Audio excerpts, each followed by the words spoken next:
Ladies and gents, welcome back to the channel. I am Sefian FM. We are looking at something called another 424, also known as FMITUP 442. So here's the deal. Another one I got in the same locations that I've been getting everything else, but it's called another 424. Its formation on the page is 4222, and the tactic itself says 442. So somewhere in there, you'll get the right answer. But this is another one that looks fairly attacking, as you can see. 4 up front, pretty much.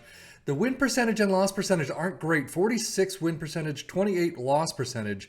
It is great overall, apparently, according to the star rating. Sub-top is fantastic. Underdog, not so much. But it is created by Jogofian. I don't know if I'm pronouncing that correctly, but it looks okay. There's not a lot of information right now. There may be a discussion board on it. So there's some imagery and things like that. So take a look and see what you can glean off that. But as you can see, starting out as a sweeper keeper in defend, wingbacks in support on the left and right, ball playing defenders in the left and the right positions, DM in support on the left as well as the right, inside forwards on the left and the right. I mean, it's basically a mirror. Advanced forwards on the left and the right, attacking mentality, in possession, attacking with this fairly narrow, approach plays pass into space, overlap on the left and right, focus play down the left and the right, passing directness is shorter, tempo is higher, and low crosses. And remember, as always, pause where you want to see something a little bit more in depth. When possession has been lost, counter press, counter, and then distribute to the fullbacks and roll it out. I know I can go quickly on these. Out of possession, high press line of engagement, lower defensive line, so you've got quite the midfield in there. Trigger press much more often, prevent short goalkeeper distribution, and get stuck in. So overall, how did our three teams do? We play with Wolves, Newcastle, and Tottenham, and as you can see, Wolves having an absolutely banner year. 85 points, tops of the charts, 26, 7, and 5. Absolutely fantastic. 100 goals for, 46 against. You can see how attacking minded this is. Goal differential 54 and 85 points. Newcastle with 76, also doing a fantastic job. Tottenham at 67, about average. Wolves' schedule. You start out nicely with 2 fantastic wins, especially against Manchester United, but then 4 losses in a row. You're starting to look a little weary, but immediately pick it up. Aston Villa 1-0 all the way through the end of the first half of the season. You are out in that set of losses. EFL Cup second round against Leicester 1-2. But then second half of the season, the only losses you see, FA Cup fourth round against Manchester City, Man City in the Premier League, and then Aston Villa 1-2 in the Premier League. But overall, I mean, a fantastic set of run. Newcastle not doing too badly themselves. They finally win against Liverpool 3-2 at the very start of the season. It never happens until now. But Fulham loss, 2-4 loss against Tottenham, and then Premier League losses against Brentford in the second half. EFL Cup semi-final second leg, 1-8 against West Ham. Now that's a doozy. After kicking the crap out of them 5-1 at home, they really came back and stormed one on you. But Aston Villa is really the big team this time around. FA Cup quarters, you're out 1-2 in extras against Everton. That hurts. But overall, a fantastic set of runs there too. Tottenham having a somewhat nice start. I mean, a lot of draws in there, a lot more than you'd like.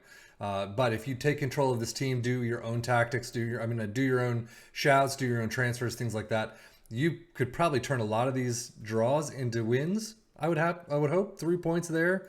But 1-4 against Wolves is the only loss of the first half of the season. That's interesting. But you continue on. Man City 2-8 in the EFL Cup semifinal first leg, and you only beat them 1-0 at home. That one hurts. I mean, there's a lot of big score lines here. Champions League round of 16, Marseille 1-4, and then 3-0 in penalties. So you do continue on, but Red Bull is where you call it quits. 2-3 at home, 1-2 loss away from home. And yeah, that hurts. But FA Cup final, you do lose out to Man City 3-4. Now, I would have expected Wolves doing so well, they probably had brought someone in. Well, they only brought Tormena in from Braga, 11.5, and Tunis from Paços de Ferreira. I have no idea. But that was in September. Nobody, Daniel Podence out, Lemikisa, we've seen them all before, but I mean, that one person and the tactic is what did it. The tactic itself just brought Wolves into absolute fame. It's absolutely pretty amazing to see. Newcastle, however, definitely bringing some people in. Ronnie Edwards, Kai Kennedy, Ugarte, and Malcolm in there. Malcolm for 35, not bad. Ugarte for 52. Tottenham not really spending a whole lot. I mean, 16 on Barbosa brought in September, but Tony Weston, Marius Wolf from Borussia Dortmund, and then Cristiano Biraghi from Fiorentina for 6.5. Squad-wise for Wolves, nobody getting into that 40 appearance mark. That's interesting to see. But 39 for Jose Sa, Raul Jimenez with 38 plus 1, so they're still up there. Goals, 26 for Jimenez, only 16 for Cunha, and Neto with 14. They didn't spread it out all that much. I mean, there's a lot with, 8 and above. There's some with 5, so, I mean, I guess it's spread out to a degree, but in the double digits, only 4 players. That's kind of something to see, and one of them's not even there.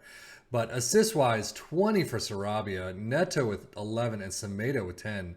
A fantastic set of results there. A lot of greens, too.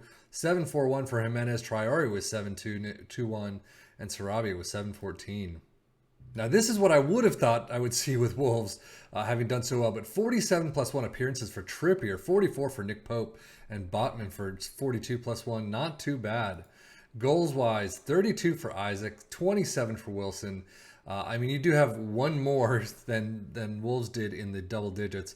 And again, Wolves had one player out on loan. But not a lot between 5 and 11. So, Wolves definitely spreading it out a bit more than that. Assist-wise, only 16 for St. Maximin and Trippier. Not quite the Sarabia numbers, but 13 for Wilson, 12 for Isaac. So he's kind of doing it all around. And as you can see in that average player rating, 7.60 for Isaac. Wilson with a 7.53 and 7.44 for Joelinton. I mean, a nice spread there. And of course, having Champions League in there helps quite a bit. Tottenham, 58 appearances for Hugo Lloris. Son with 52 plus 1. Kulusevski with 50 plus 3. Even Kane up there. Goals-wise, it's all Barbosa, though. 33 goals, 27 for Kane, 23 for Son. Not too bad. Assist-wise, 19 for Kane, Porro with 14. So Kane getting out and doing the assist mark instead of the goal side. But 10 for a piece for Son and Barbosa. Average rating, not a lot in the green, though. But 7.40 for Fraser Forster, 7.39 for Barbosa. Not too bad. Data Hub-wise, as you would expect with these types of really attacking-minded tactics, bad in defense, really good attacking-wise. I mean, look at these goals and non-penalty expected goals per 90. Fantastic. I mean, through the roof. Absolute tops of the Premier League, I would imagine. Definitely need to improve on the back, but again, these tactics, if you're all out attacking, really help you when it gets to climbing the table for the most part. We've seen that time and time again. Newcastle adding shots per game to their repertoire. Defensively, not great, but very good in attack, as you could see. Just like before, Tottenham doing very well in all 3 of these categories. Defensively, not so much. I mean, overall performance, you can see the tackles are not great. The XGA is not great. Conceded per game is, fine. But these numbers here, right there, those 3, doing a great job. And there you have it. Wolves with 100 goals, as we've seen before. Newcastle with 87 and Tottenham with 85. Fewest shots against Tottenham. So possession is in there. Nobody for dribbling. Fewest conceded, and most shutouts are both there. Most tackles, yeah. Defensively, not very good pass completion. But Newcastle for most shots for 687. Tottenham and Wolves up there as well. And then most points per game. Yeah, pretty much as you'd expect. Most goals, Wolves with Jimenez in 3rd place. That's kind of interesting to see that they're not in, the top 2. But Haaland with 32, what are you going to do about that? Wilson, though, Isaac, Barbosa, and Son. Barbosa with 21 in the league. Most assists, Sarabia with 18. Of course he's up there. Harry Kane with 13. St. Maximin, Neto. So all these, they're filling the top 8, which is nice.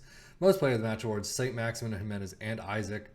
But this is pretty much average. Best pass completion. Nobody actually, but still average thereabouts. Most dribbles made, Aït-Nouri. Fewest conceded, Sa and Lloris up there with most shutouts. Aït-Nouri, most tackles won, so he's got one piece of the tackling side. Most key passes, Trippier, Sarabia, and Porro. You'd expect Trippier and Sarabia up there every single time. Most shots, Isaac, Joelinton, and Jimenez.